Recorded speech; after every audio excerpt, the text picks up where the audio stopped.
부부들이 저한테 오시는 분들이 8, 90%가 관계 리스로 오시거든요. 나는 너무 원하는데 저쪽에서 거부한다라는 분들도 있고, 결혼한 지 3년 됐는데 결혼하고는 한 번도 안 했다. 섹스 리스 때문에 문제가 생기냐, 아니면 문제가 생겨서 섹스 리스가 되냐. 제가 볼 때는 정서적인 거리가 넓어져서 섹스 리스 문제로 발전한다고 저는 보고 있습니다. 포기한 경우 한 번 있습니다. 자기애성 인격장, 나르시시즘이라고 그러죠. 중증도일 때는 고치기가 어렵습니다. 약물을 안 먹죠. 왜냐면 자기 완벽하기 때문에. 셀코TV 탐나는 일상, 부부 간의 여러 가지 문제점 해결해 보는 시간입니다. 대한민국 대표 부부 심리 상담 전문가 한재원 대표와 얘기 나누고 있습니다. 몇 회 정도 옵니까? 부부 상담을 하게 되면 한 번 띡 오고 해결되진 않잖아요. 몇 번 상담을 받아야 될까요? 최소 6회 정도? 6회 정도. 네. 그러면 그렇게 해서 어느 정도 돼야 관계가 회복됩니까? 보통 빠르신 분들은 3회 만에 되시는 경우도 있고요. 6회 정도는 굉장히 빠른 케이스고, 적어도 10회 정도에는 많이들 회복이 되시는 걸로 보여집니다. 그럼 처음에 이제 혼자 간 경우에 네. 내 남편이 내 아내가 이런 문제가 있어요라고 얘기하고 네. 이 집이 어떻게 살고 있구나 아시면 네. 그 다음에 바로 부부가 같이 오세요 들어갑니까? 아니면 어떻게 단계가 어떻게? 제가 심리 검사를 실시를 해요. 검사를 해서 그분이 건강한지 건강하지 않은지에 대한 척도가 필요해서 그런 검사를 실시한 후에요. 개인 치료가 필요하신 분들은 개인 치료를 하기도 하고, 아니면 부부 상담을 바로 오실 수 있도록 권해드리기도 하고, 그때 그분에 따라 좀 다른 것 같은데요. 한 분이 오셔서 배우자의 흉을 막 보세요. 이렇게 힘들다. 근데 제가 그 말을 믿지는 않습니다, 사실. 왜냐하면 관계 속에서는 한쪽만 잘못된 경우가 있을 수가 없어요.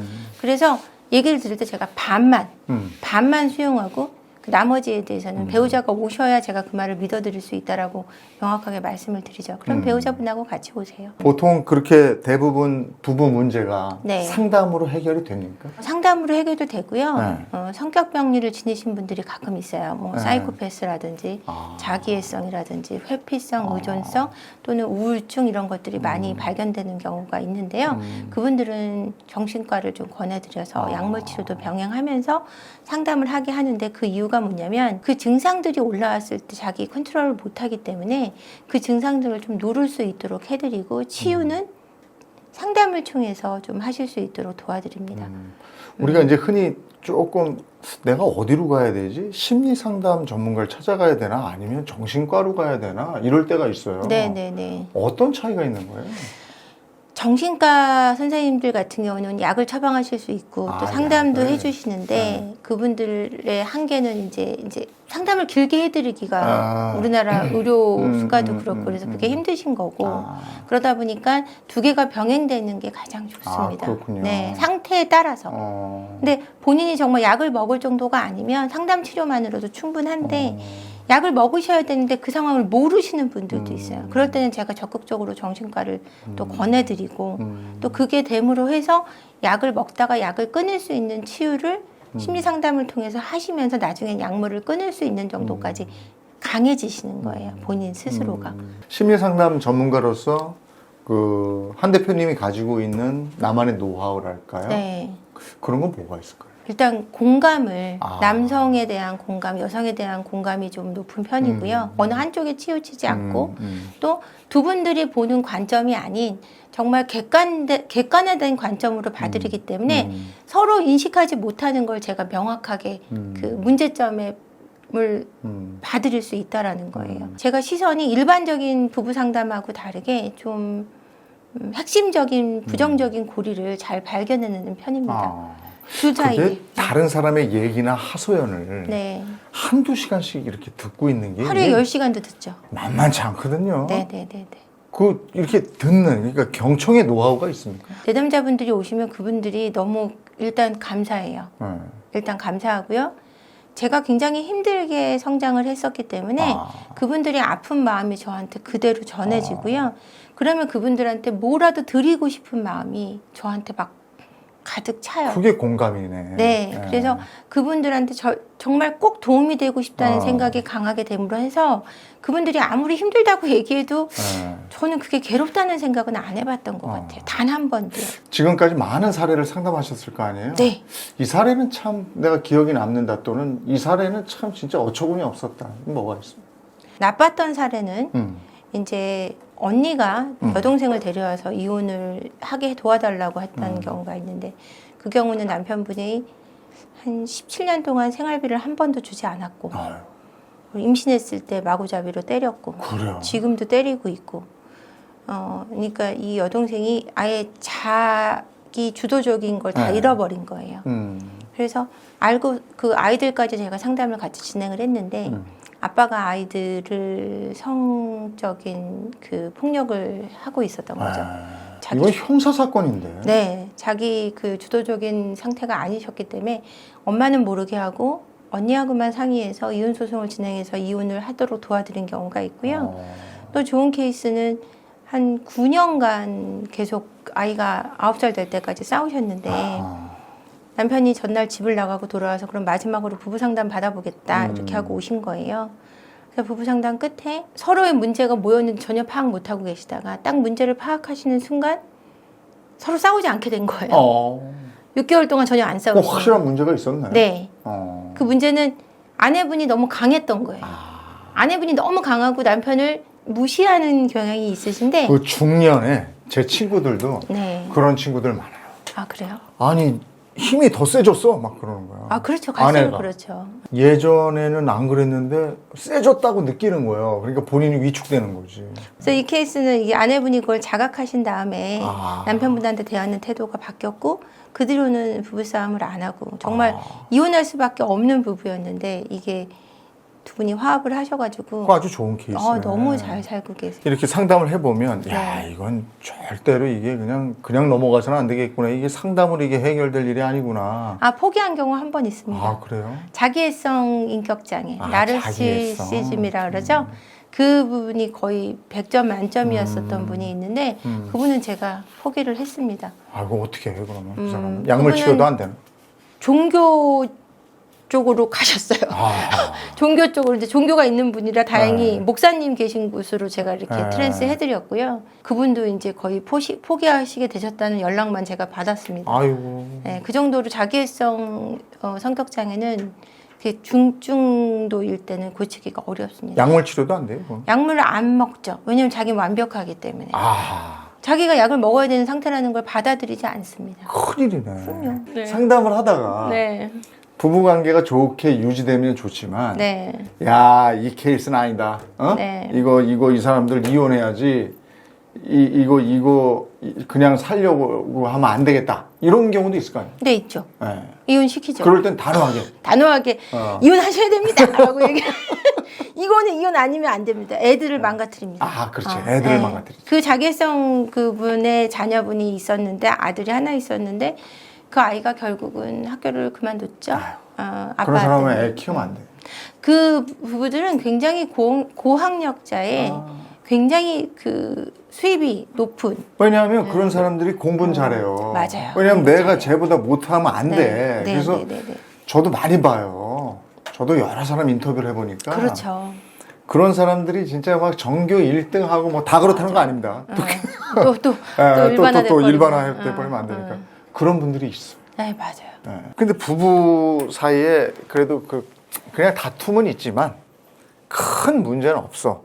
그래도 정기적으로 좀 이렇게 상담을 받을 필요도 있는 겁니다. 아, 그럼요. 이 부부들이 저한테 오시는 분들이 80~90%가 관계 리스로 오시거든요. 근데 그게 너무 매너리즘에 빠져서 관계 리스에 가기도 하고 우리가 뭔가 문제가 있는지 잘 파악하지 못해서 관계 리스로 그냥 가버리기도 하고 그래서 그냥 아무 문제가 없은 술에 술 탄 듯 물에 물 탄 듯 이렇게 관계가 지속되고 있다고 하더라도 조금 더 뜨겁고 행복한 부부 생활을 위해서는 상담을 받으시면 훨씬 도움이 되죠. 요즘에는 그런 것도 참지 않는 것 같더라고요. 네, 예전에는 참았는데 제가 아까 성격 차이에 넣은 거거든요. 외도 문제에도 들어있고요. 그래서 나는 너무 원하는데 저쪽에서 거부한다라는 분들도 있고 아니면은 보통 서로 너무 원하지 않는다.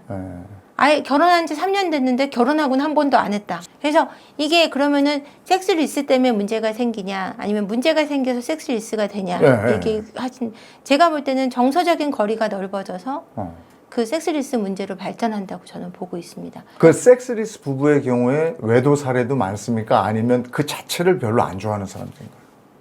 어떻게 생각하세요? 나가서 할 것 같아요. 그렇죠. 맞습니다. 네. 그걸 안 좋아하는 게 아니라 네, 네. 아내한테 잘 안 되고 남편과 하고 싶지 않고 이런 분들도 많으시고요. 그래서 정서적으로 거리가 멀다 보니까 이제 관계를 맺고 싶지 않은 거예요. 그리고 관계를 안 맺다 보니까 또 정서적으로 거리가 멀어지기도 하고요. 부부간에 서로 절대는 이런 얘기는 하면 안 됩니다 하는 건 뭐가 있습니까? 첫 번째가 네. 화만 나면 이혼해. 이 소리는 절대. 말버릇처럼. 그렇죠. 네. 이혼해. 근데 이게 여성분들이 이런 경우가 좀 많은데 이런 경우는 좀 자제하시는 게 좋고 남성분들이 이혼해 소리가 나왔을 때는 그건 진심인 경우가 많아요. 그래서 이거는 아내분들이 계속 말버릇처럼 이렇게 하실 때 나중에 남편분이 그걸 듣다 보면 나도 언젠가 한번 뵙고 싶어지거든요. 관계라는 건 마찬가지예요. 누군가 하나가 눌려 있으면 언젠가는 튀어오르게 돼 있어요. 반란이 시작된다고요.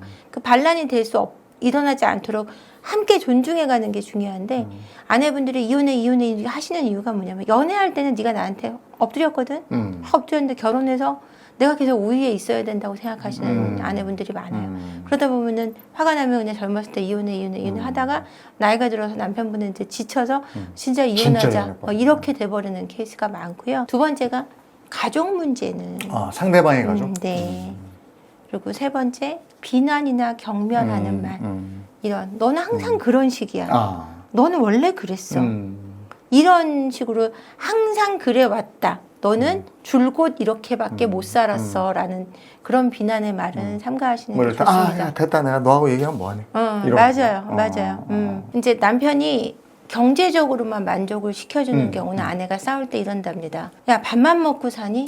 이렇게 얘기한대요. 근데 육체적으로만 만족을 시켜줄 때는 네가 짐승이지 사람이야? 이렇게 얘기를 한대요. 근데 둘 다 만족을 시켜줄 때 싸우긴 싸우지만 그래 너 잘났다 너 잘났어 이런다고 너 잘났다 그러니까 그 말을 들으면 좀 위안이 되는 거죠. 둘 다 안 됐을 때는 네가 나한테 해준 게 뭐 있어? 그죠? 네가 둘 다 안 될 때 네가 나한테 해준 게 뭐 있어? 부부가 잘 살려면 어떻게 해야 됩니까? 부부가 잘 살려면 부부가 잘 살려면요 관계에는 항상 거리가 일정한 거리가 있어야 됩니다. 모든 사람이 그런데 부부 사이는 거리가 없다고 생각하는 거예요. 제일 가까운 사이다라고 하지만 무촌이라고 그러니까. 가장 먼 사이이기도 해요. 부부 사이에 비밀이 없는 경우는 없습니다.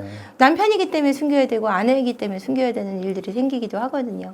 그게 외도가 아니어도요. 뭐 친구한테 돈을 빌려줬다든지 아니면 시댁에 처가에 아니 친정에 돈을 좀 해줬다든지 이런 문제는 말을 안 하게 되는 케이스가 많은데 적정한 건 말하지 않는다는 것도 뭐 틀린 건 아니에요. 근데 서로 간에 거리가 있음을 인정하고 받아들이고요. 긴장감을 놓지 말고 어느 정도의 작은 긴장감을 가지고 가시면서 항상 여성으로서 거듭나고 남성으로서 거듭나려고 노력하셔야 되고 존중하려고 하는 노력이 필요하다고 저는 생각이 듭니다.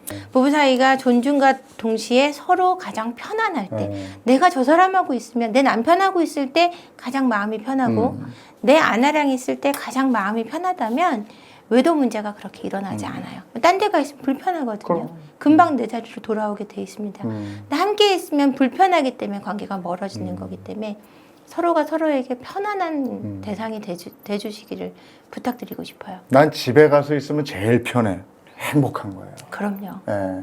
가정에서 행복을 찾지 못하는 사람이 가장 불행한 자다라는 말도 있습니다. 그 얘기 마지막으로 좀 해주셨으면 좋겠어요. 네. 이 명절 때 부부간의 갈등 이런 거 어떻게 해야 되는지 도움 말씀 좀 부탁드려요. 명절 때 이게 참 고난이도예요. 그러니까 시댁 문제, 처가 문제로 많이들 말씀하시는데 저는 그러니까 내 배우자가 너무 부담스러운 성까지는 하지 않는 게 좋은 것 같고요. 그다음에 그 대신 내 배우자의 부모님이잖아요. 기본적인 존중하는 마음은 갖고 계셨으면 좋겠는데 도가 지나치다면 반드시 이번 명절부터라도 거리두기를 좀 하시기를 저는 바라요. 꼭 코로나 때만 거리두기가 있는 게 아니고요. 집안 내, 가정 내에 코로나처럼 그렇게 힘들게 하시는 어른분도 계시고 사실 며느님도 계시고 사위분도 계시고 장모님도 계시거든요. 그럴 때는 적정한 거리 두기를 먼저 시작하셔서 좀 넓게 띄우고 그 다음에 다시 한번 가까워지는 시기를 가질 수 있는 때까지는 거리를 두고 좀 서로 지켜보시기를 저는 권해드리고 있습니다. 어른들이 먼저 거리를 좀 더 두시면 밑에 분들이 이제 자식분들이 좀 편안하시죠. 사실은 결혼하면 놔줘야 돼요. 그럼요. 걔네들 가정이 따로 있는 거예요. 네, 그러니까 투만의 자식이지 나가면 내 자식 아닙니다. 그건 남의 자식이고요. 우리 대한민국의 자식이에요. 사회 구성원이거든요. 맞습니다. 좀 놔줘야 돼요. 맞아요. 아이를 키우는 목적은 딱 두 가지예요. 자주적이고 독립적인 그럼요. 인간이 될 수 네. 있도록 네. 돕는 건데 그걸 못 하시는 분들이 너무 많으세요. 네. 자, 오늘 대한민국 대표 부부 상담 전문가 네. 일명 세포 언니 한재원 대표님과 얘기 나눠봤습니다. 고맙습니다. 고맙습니다.